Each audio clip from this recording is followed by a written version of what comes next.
Devastating news if you're a fan of the Philadelphia 76ers. Honestly, just kind of deflates the basketball. I know he had been playing the 4 so far in the bubble, but usually the Philadelphia 76ers starting point guard Ben Simmons, well, he's out. And he's not coming back to Orlando anytime soon. He injured his left knee against the Washington Wizards last Wednesday. Actually, he needed a left body fixed. And I don't understand the need to that degree, but just know that Ben Simmons' left knee needed some work done to it. He's actually already went through surgery in Philadelphia to get that bad boy fixed, and he is starting his rehab process away from his Philadelphia 76ers team, who, by the way, not only are they slumping, they have not been good in the bubble thus far. Joel Embiid is battling his own knee injuries, as he often has to deal with injuries here, injuries there, injuries everywhere.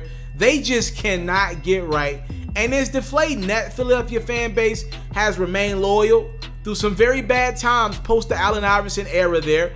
Also, remember, Philadelphia just saw success with the Eagles. They got Carson Wentz from the football side of things. So they look good and poised to make at least one more Super Bowl run, maybe a couple more of them bad boys under Wentz and Peterson in the NFL.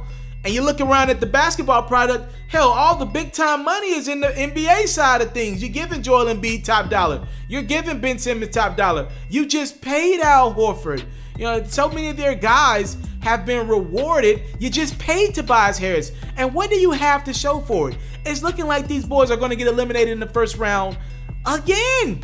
Early exit again. This group has yet to make an Eastern Conference Finals appearance, and I just don't see it happening this year.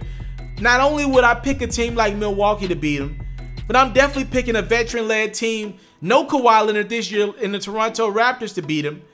I'm even picking a young Boston Celtics team to get past them. And hell, if you ask me to bet, I'd probably pick the Pacers to get past the Joel Embiid-led, no Ben Simmons having Philadelphia 76ers.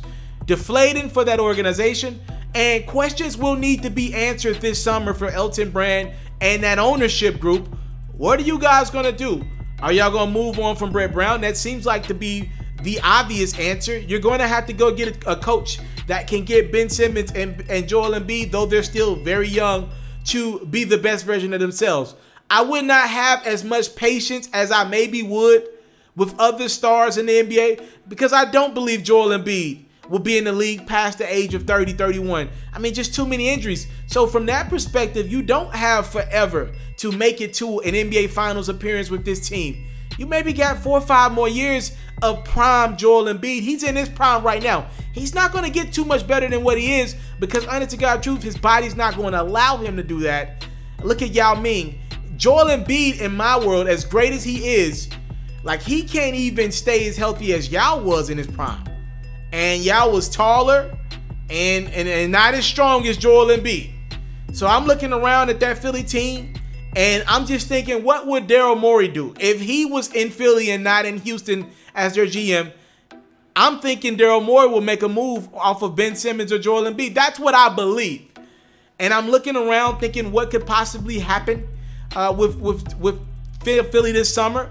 And I'm thinking maybe they should revisit with Oklahoma City a Ben Simmons for Chris Paul type of swap. That way, if you can't go out and get that top-of-the-line coach, maybe he's unavailable. Obviously, Thibodeau's already gotten a job with the Knicks. It's been tough to get Mark Jackson and Jeff Van Gundy to get interested in jobs away from ESPN. Maybe you go bring in a top-of-the-line point guard who's kind of a coach on the court, and Chris Paul. Shai Gilgeous-Alexander is doing his thing. Chris Paul has been incredible in that OKC locker room. He deserves MVP votes, by the way. Maybe you go do the Ben Simmons and Chris Paul swap. See if you can get Philly interested in that. Okay, you see if you can get OKC interested in that. Excuse me.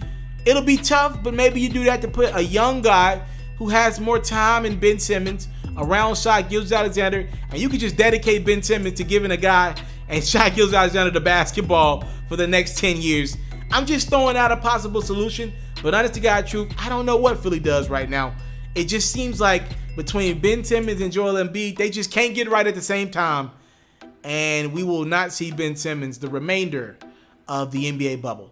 Get well soon, big fella. And hopefully you come back motivated and more focused than ever. Because I got to keep it real with you, Ben. As good as you've been thus far, I'm looking at some of these other young stars around the NBA. Luka Doncic has surpassed you. You know, I'm looking around at a Brandon Ingram.